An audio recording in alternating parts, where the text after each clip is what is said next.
The oldest records of human life are believed by many authorities to have originated in the valley of the Ganges River, that miraculous stream in Hindu religion which flows from the Himalayan mountains to the Bay of Bengal, reaching the zenith of its sacred power at Benares, the Hindu heaven, which we now behold.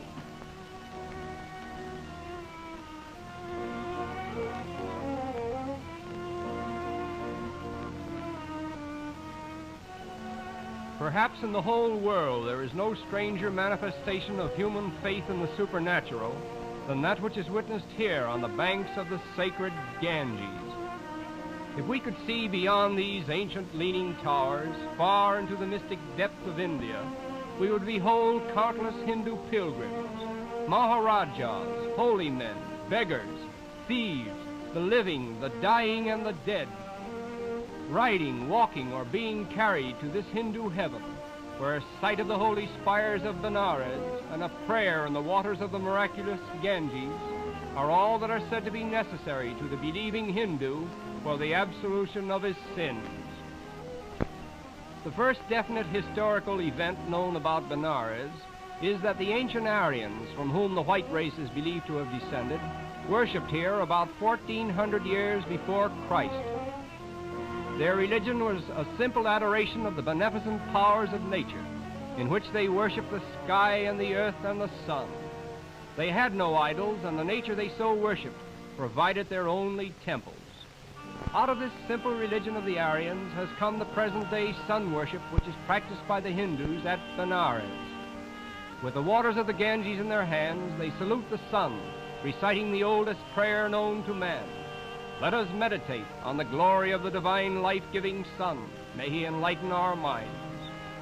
It is said that 75 million worthless cattle, made and kept worthless by the Hindu religious code, roam the land, devouring annually millions of dollars worth of food, for which they produce nothing.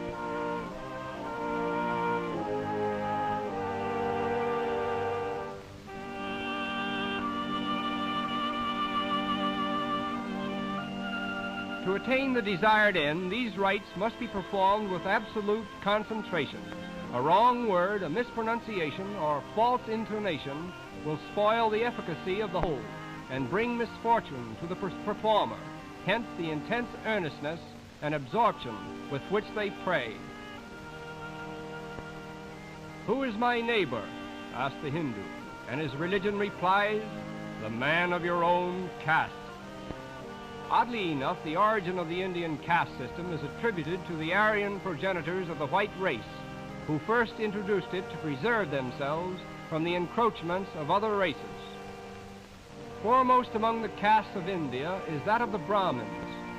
It is said that this caste, numbering some 14 million members, acts as an enormous influence to promote child marriage.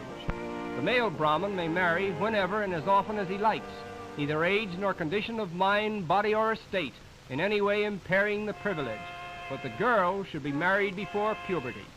If the arrival of puberty discovers the child unwed, her family is publicly shamed. At the Durga's temple, one of the 1,500 temples in Benares, the sacred monkeys come in for their share of the dole that is lavished upon the sacred cattle and the holy men of India.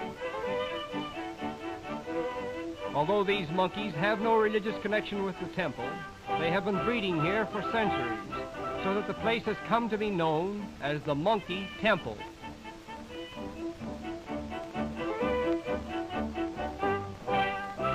Unfortunately for India, many of its holy men are notoriously unholy. They always beg and they sometimes steal. It is said that a vast army of these holy men, estimated at 1/4 of the Hindu population, subsist in idleness on the remainder of the Hindu people, chiefly because it is religiously meritorious to live by begging. And now we come upon one of the world's most interesting scenes, the famous burning ghats of the Ganges, the very portals of Hindu heaven, for each day is a resurrection day for those believing souls who are fortunate enough to be blessed by these ceremonies of cremation. The body is carried to the water's edge, by the relatives of the deceased. Happy is the Hindu who dies within the sight of the Ganges, for he is transported at once, in his belief, by way of fire to Hindu heaven.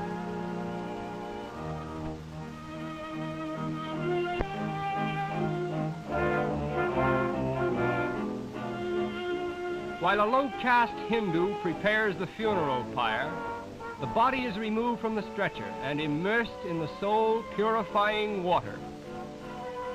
According to his doctrine of transmigration, the Hindu believes that he has lived before, and at death his soul passes into another body, the nature of which depends upon the manner of his present life. Because of this theory, the meanest and poorest of mortals receive no pity, as they are merely paying the penalty for some offense which they are supposed to have committed in a previous existence.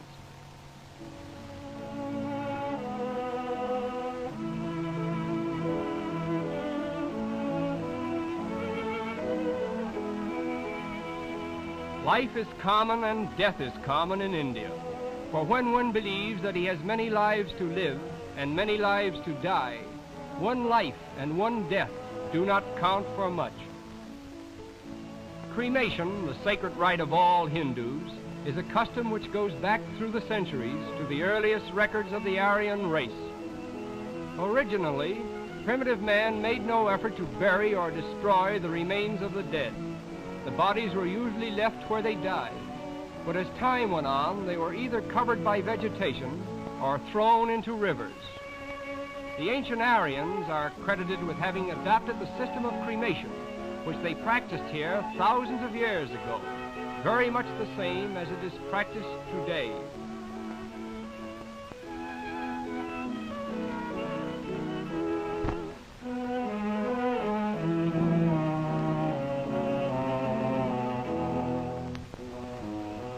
It was upon these funeral pyres that wives of deceased husbands once threw themselves to be burned alive in the abominable practice of Satyaism, which, thanks to the praiseworthy intercession of Great Britain, is no longer practiced in India.